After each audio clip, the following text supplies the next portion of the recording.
એક વખતની વાત છે. એક ગામ હતું અને એનાથી નજીકમાં જંગલ હતું. એ ગામમાં એક વખત ખૂબ જ ભારે વરસાદ પડ્યો. વરસાદને કારણે નદી નાળાઓ અને છલકાઈ ગયા. ગામમાં નદીનું અને તળાવનું પાણી ધીરે ધીરે ઘૂસવા માંડ્યું. આથી ગામના લોકો આ પાણીને ગામમાં આવતા જોઈ તેઓ જંગલ તરફ દોટ મૂકી. આમાં ઘણા બધા કુટુંબો હતા. આમાંનું એક કુટુંબ હતું જેમાં એક બાળક હતું, એના માતા પિતા હતા, એના દાદાજી હતા. એ લોકોએ પણ એ જંગલ તરફ દોટ મૂકી. એ લોકો પૂર આવવાથી જંગલમાં તો પહોંચી ગયા. જંગલમાં પહોંચ્યા તો બાળકે જોયું કે કેટલા બધા વૃક્ષો છે અને એમાં ખાસ કરીને ઓકનું, વિલોનું, વડનું આ બધા વૃક્ષો હતા. આ વૃક્ષો જઈને પૌત્રએ દાદાને પૂછ્યું કે દાદાજી, જંગલમાં તો કેટલા બધા ઝાડ છે ને આમાં ખાસ કરીને આ ઓકનું, વેલોનું અને વડનું વૃક્ષ વધારે જોવા મળે છે. દાદાએ પોતાના પૌત્રને બેસાડીને જંગલની વાતો સમજાવવા માંડી. જંગલના વૃક્ષો વિશે સમજાવ્યું અને જંગલમાં ખાસ કરીને 3 વૃક્ષો વિશે એણે મહત્ત્વ સમજાવવા એણે ઉદાહરણ આપ્યું. એમાં ઓકના વૃક્ષની વાત કરી અને ઓકનું વૃક્ષની વાત કરતાં એણે કીધું કે ઓકનું વૃક્ષ એ પિતાનું પ્રતિનિધિ કરે છે, કારણ કે એ મજબૂત હોય છે, એ રક્ષણાત્મક હોય છે.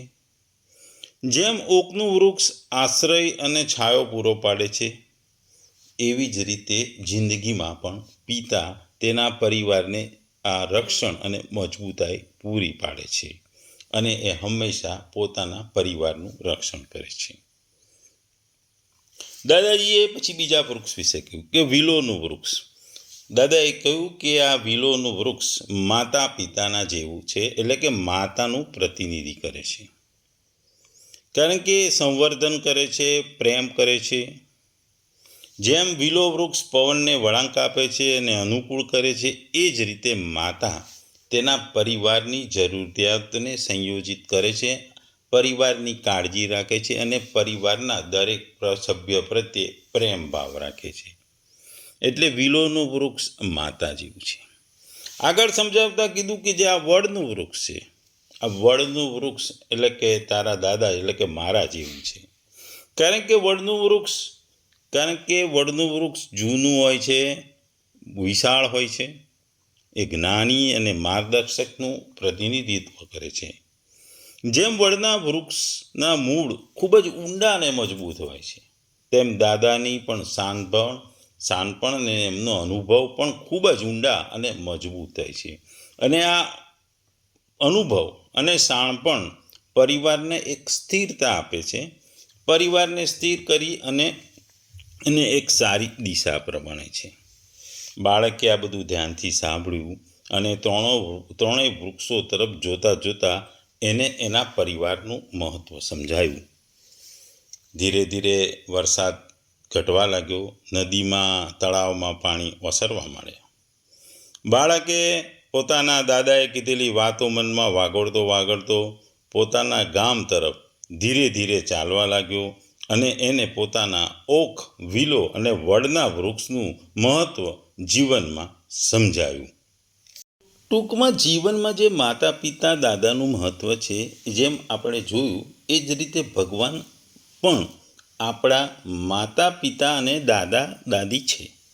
એ વાત ભગવાન આ 17મા શ્લોકમાં કહે છે. ભગવદ્ ગીતાનો આ અધ્યાય 9મો, પરમ ગુહ્ય જ્ઞાન, અને એનો શ્લોક 17મો. પિતાહમસ્ય જગતો માતા ધાતા પિતામહ વૈદમ પવિત્રમ ઓમકાર ઋક્સામ યજુરેવ ચ. ટૂંકમાં જો આ શ્લોકને આપણે ગુજરાતીમાં કહીએ તો, હું આ બ્રહ્માંડના પિતા, માતા, આશ્રયદાતા તથા પિતામહ છું. હું જ્ઞાનનો વિષય, વિશુદ્ધિકર્તા તથા ઓમકાર છું. હું ઋગ્વેદ, સામવેદ તથા યજુર્વેદ પણ છું. બીજા શબ્દોમાં ગુજરાતીમાં આ શ્લોકને કહીએ તો, આ સકળ જગતનો દાતા એટલે ધારણ કરનાર, કર્મોના ફળને આપનાર, પિતા માતા દાદા જે જાણવા યોગ્ય છે તત્વ, પવિત્ર ઓમકાર તેમજ ઋગ્વેદ, સામવેદ, યજુર્વેદ પણ હું છું. આપણે જોયું કે ભગવાન પોતાની મહત્વતા બતાવવાનું જે આગલા શ્લોકોથી ચાલુ કર્યું છે, જેમાં આગલા શ્લોકમાં ખાસ કરીને ભગવાને જે ધાર્મિક ક્રિયાઓ સાથે રહેલી વસ્તુઓ, જે ધાર્મિક ક્રિયાઓ જીવન દરમિયાન કરીએ છીએ એની વસ્તુઓને અહમ શબ્દ સાથે સાંકળીને પોતે જે તમામ ક્રિયાઓ છે એ ભગવાને સમજાવ્યું. અહીંયા 17મા શ્લોકમાં ભગવાન આગળ બીજી ઘણી વસ્તુઓમાં પોતે જ છે એ સમજાવે છે. આ 17મા શ્લોક ખાસ કરીને જે તમારું સામાજિક જીવનમાં જે વસ્તુઓ થાય છે, જેમ કે કુટુંબ હોય, કુટુંબમાં માતા પિતા દાદા દાદી વગેરે હોય, જ્ઞાન માટે ગ્રંથો હોય જેમ સામવેદ, ઋગ્વેદ, યજુર્વેદ,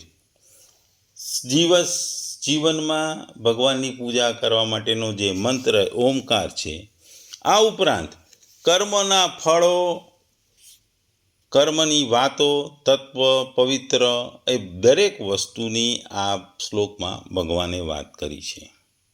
એટલે જ ભગવાને આ શ્લોકમાં કીધું કે હું આ બ્રહ્માંડનો પિતા છું, માતા છું, પાલનહાર છું અને જ્ઞાનશીર છું. હું જાણનાર, શુદ્ધિ કરનાર અને ઉચ્ચ ઓમ છું. હું સામવેદ છું, યજુર્વેદ છું, હું ઋગ્વેદ પણ છું. આપણે જોઈએ છે કે મનુષ્યના સાથેનો સંબંધ ખૂબ ક્ષણિક હોય છે. જ્યાં સુધી શરીર રહે છે ત્યાં સુધી સંબંધ રહે છે, અને દેહ પડ્યા પછી તરત જ બધું જતું રહે છે. આ બધું દરરોજ અનુભવે છે. ભગવાન એ શાશ્વત પિતા, માતા અને દાદા છે. દરેક સમયે ભલે આ જીવનમાં, પછી તે હંમેશા આપણી સાથે છે. જ્યારે કોઈ વ્યક્તિ દૈવી માતા પિતાની રક્ષા શક્તિ હેઠળ હોય છે ત્યારે તે જીવન કે મૃત્યુનો કોઈ ડર હોતો નથી. તેથી તેના પૃથ્વી સંબંધો માટે જે પ્રેમ છે તે ભગવાન માટેના દૈવી પ્રેમનું ઉત્કૃષ્ટ ઉદાહરણ થવું જોઈએ, જે મોક્ષ ભક્તિના સર્વોચ્ચ પુરસ્કાર તરીકે પ્રદાન કરે છે. આ જગતમાં એક વસ્તુ જાણવા જેવી છે, તે છે પ્રભુ. બીજા બધા જ્ઞાનનો કોઈ ઉપયોગ નથી જો તે પ્રભુની સમજણ તરફ દોરી જતી ન હોય. એટલે જ્ઞાન પણ પ્રભુ તરફ ના જતું હોય તો નકામું છે. પરમાત્માને જાણો એટલે બધું જાણી લીધું એમ કહેવાય. પરમાત્માને ઓળખથી માણસ તમામ વસ્તુઓને ઓળખી શકે છે અને તમામ પુસ્તકો વાંચ્યા એવું કહી શકાય. આ શ્લોકમાં ભગવાન ખાસ કરીને કહે છે કે આ જે જળ ચેતન સંસાર છે, જે સ્થાવર જંગમ વગેરે વસ્તુઓ છે સંસારની, એને હું જ ઉત્પન્ન કરું છું. જે આગલા ગીતાના 7મા અધ્યાયના 6 શ્લોકમાં કીધું હતું, અહમ કુત્રશન્ય જગત પ્રભવ, અને હું વારંવાર અવતાર લઈ એની રક્ષા પણ કરું છું. એટલા માટે હું એનો પિતા છું. 11મા જે આગળના અધ્યાયના 43 શ્લોકમાં અર્જુને પણ કહ્યું છે કે આપ જ આ ચરાચર જગતના પિતા છો. આ સંસારની સર્વ રીતે હું ધારણ કરું છું, અને સંસાર માત્રનું જે કે પણ વિધાન બને છે તે વિધાનને બનાવનારો પણ હું છું. એટલે આ ખાસ કરીને ધાતા શબ્દ વાપરવામાં આવ્યો છે. જીવોને પોતપોતાના કર્મ અનુસાર જુદી જુદી યોનિઓમાં શરીરો લેવા પડે છે, અને તે યોનિમાં તેઓ શરીરને જન્મ આપનાર માતા પણ હું જ છું. અર્થાત હું આ સગળા જગતની માતા જેવું એવું ભગવાન કહે છે. સગળી સૃષ્ટિને જે પેદા કરવાવાળા તો બ્રહ્માજી છે એવું આપણે જાણીએ છીએ. તેથી બ્રહ્માજી આ પ્રજાના પિતા છે. તે બ્રહ્માજી પણ મારાથી પ્રગટ થાય છે આ દ્રષ્ટિએ હું બ્રહ્માજીનો પિતા અને પ્રજાનો પિતામહ છું. ભગવાન અહીં પોતાને પિતામહ તો કહે છે, પણ અર્જુને પણ ભગવાનને બ્રહ્માના પણ આદિ કરતા કહ્યા હતા. એ આપણે આગલા 11મા અધ્યાયમાં 37ના શ્લોકમાં જઈશું. આ ઉપરાંત ભગવાન કહે છે કે વેદોમાં બતાવેલી જે વિધિ છે એ સારી રીતે જાણવી એ વૈધ છે. તાત્પર્ય છે કે કામના પૂર્તિ માટે અથવા કામના નિવૃત્તિને માટે વૈદિક અને શાસ્ત્રીય જે કંઈ યજ્ઞ વગેરેનું અનુષ્ઠાન કરવામાં આવે છે તે વિધિ વિધાન સહિત સાંગોપાંગ થવું જોઈએ. આ વિધિ વિધાનને જાણવા યોગ્ય બધી વાતો વૈદ કહેવાય છે, અને એ વૈદ એ મારું સ્વરૂપ છે એવું ભગવાન કહે છે.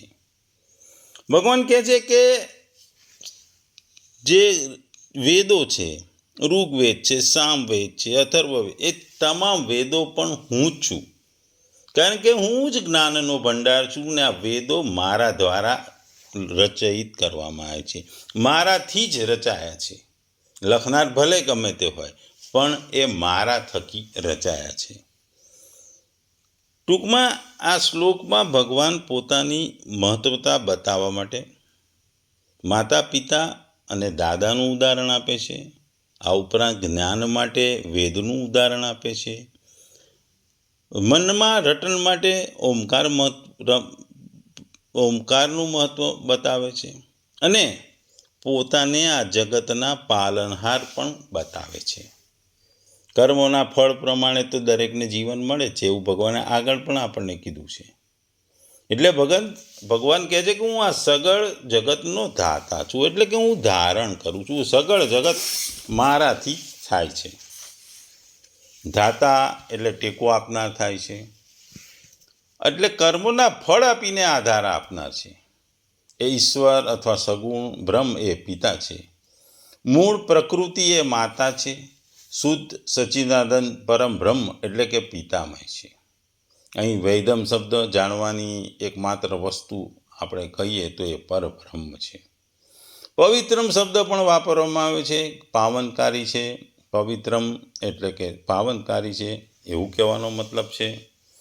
ટૂંકમાં ભગવાન કહે છે કે પવિત્ર શબ્દનો અહીં અર્થ કરવા માટે ખાસ કહેવામાં આવ્યું છે. ભગવાન પોતાને પવિત્ર કહે છે, એનો મતલબ શું, એનો અભિપ્રાય શું?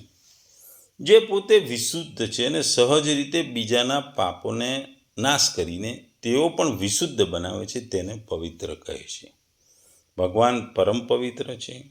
ભગવાનનું દર્શન, ભાષણ, સ્મરણથી પણ મનુષ્ય પરમ પવિત્ર થઈ જાય છે.